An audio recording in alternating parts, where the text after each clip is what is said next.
सूरतिया गजबे उठौ फिलवा गे देखी सूरतिया गजबे उठौ फिलवा गे तोरा नाम करी देबौ हम पटना जिला गे तोरा नाम करी देबौ हम मुंगेर जिला गे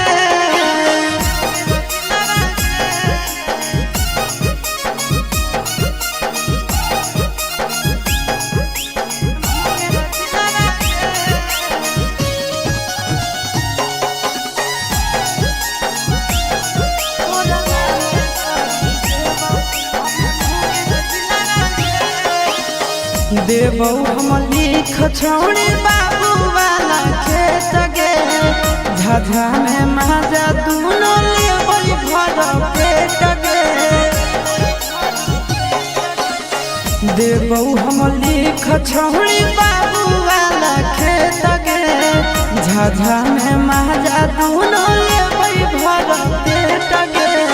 कुछ के ना कमी होवे देबौ सिलवा गे कुछ के ना कमी होवे देबौ सिलवा गे तोरे नाम करी देबौ शेखपुरा जिला गे तोरे नाम करी देबौ छौड़ी बाका जिला गे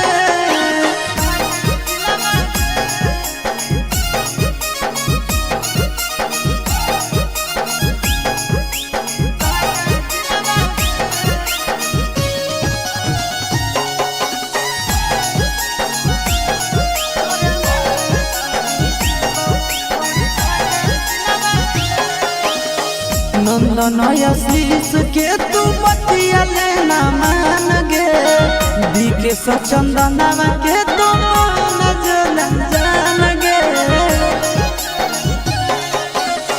नंदन आशीषवा के तू बतिया लेना मान गे बीके सचंदनवा के तू मन जान गे दोनों बनई एक साथे दिलवा गे दोनों बनई एक साथे दिलवा गे तोरे नाम लिख देबौ छौड़ी जमुई जिलवा